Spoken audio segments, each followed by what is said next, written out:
इस वीडियो में हम कक्षा 10 के गणित के जो बोर्ड एग्ज़ाम में पेपर आने वाला है उसके निर्देश और प्रश्न पत्र कैसा रहेगा उसके बारे में जानने वाले हैं।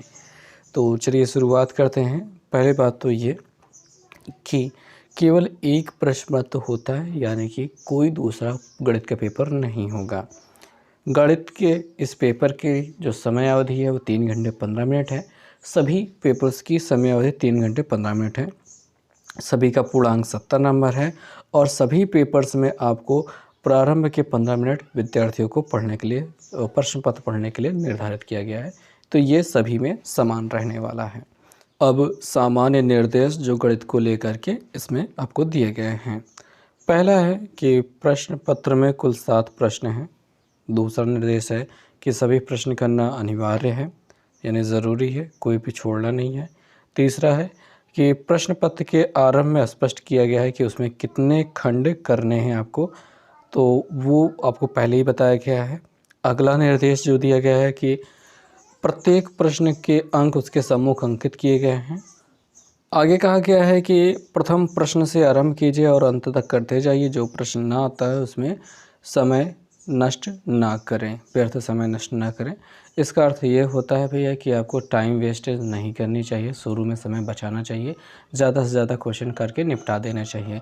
जो क्वेश्चन नहीं आता है वो छोड़ देना होता है, मतलब उसके लिए जगह भी मत छोड़िएगा, बस क्वेश्चन करके निपटा दीजिएगा। मतलब बाकी सब कर दीजिएगा, जो भी आ रहा है, जो नहीं आ रहा है उसको छोड़ दीजिएगा, उस सवाल को छोड़ दीजिएगा। फिर से जब क्वेश्चन पूरा ख़त्म हो जाए तो अगर आपको याद आ जाता है तो लास्ट में क्वेश्चन नंबर डाल करके उसे हल कर दीजिएगा, काम हो जाएगा। और छठवें प्रश्न की बात करें तो यदि रफ कार्य करने के लिए स्थान अपेक्षित है, यानी आपको ये रफ कार्य करने की ज़रूरत है, तो उत्तर पुस्तिका के बाएं पृष्ठ पर कीजिए, फिर काट दीजिए, उस पृष्ठ पर कोई हल ना कीजिए।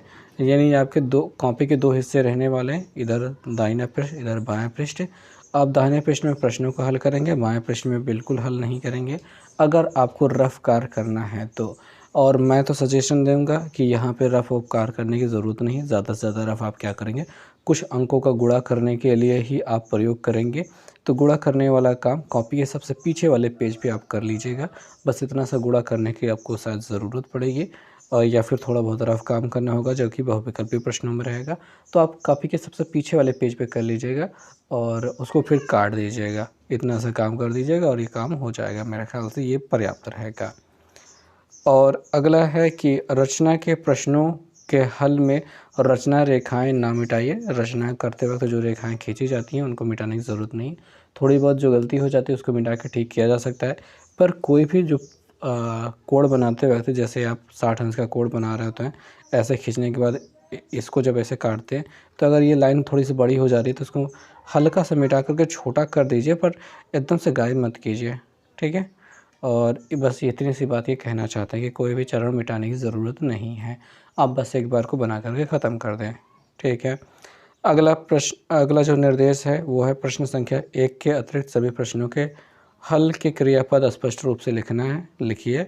और प्रश्नों के उत्तर को उत्तर पुस्तिका में दोनों ओर लिखना है। आपको दोनों ओर कॉपी में लिखना है, यानी बाएं पृष्ठ में और दाहिने पृष्ठ दोनों में लिखना होता है। जिसमें रफ करना है उसी में काट दीजिए, बस उसके अलावा ऐसा नहीं है कि आप केवल दाहिने दाहिने में लिखते जाइए, दाएं और बाएं दोनों तरफ लिखिएगा। और प्रश्न संख्या 1 में आपको क्या है कि उसका केवल हल उत्तर आपको दे देना है, हल कर कैसे किया गया वो लिखने की ज़रूरत नहीं है। नवा निर्देश देखते हैं तो जिन प्रश्नों के हल में चित्र आवश्यक है उनका स्वच्छ और स्पष्ट चित्र अवश्य बनाएं। अगर चित्र नहीं बनाते हैं तो ऐसा जो हल है वो अशुद्ध और अपूर्ण माना जाएगा, तो उसके नंबर कम दिए जाएंगे।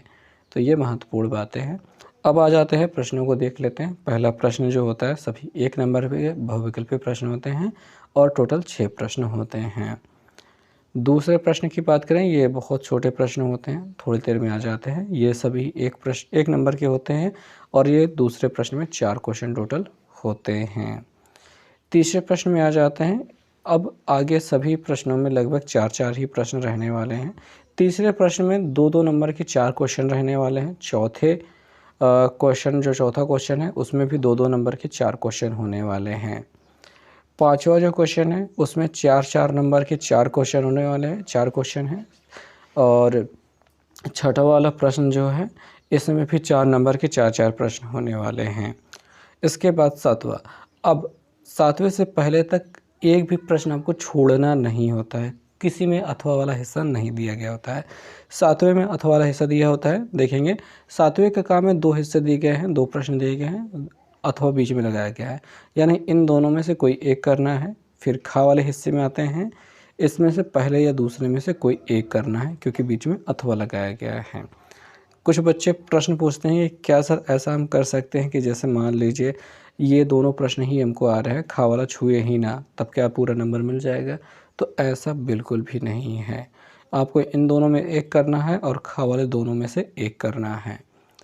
बाकी अगर आपका मूड बन रहा है और आपके टाइम भी बच रहा है तो चारों प्रश्न कर दीजिए, कॉपी भी बची हुई है तो चारों प्रश्न कर दीजिए। आपको एक्स्ट्रा नंबर तो नहीं मिलेगा, बस एग्ज़ामिनर जो चेक करने वाला है कॉपी खुश हो जाएगा। खैर वहाँ तक पहुँच पाने की संभावना मेरे ख़्याल से किसी के पास नहीं कि कोई ऐसा कर पाए। खैर तो इस प्रकार से ये आपका पूरा पेपर समाप्त होता है। आई होप आपको समझ में आया होगा कि आपका पेपर कैसा रहेगा, इसके निर्देश क्या-क्या रहे हैं।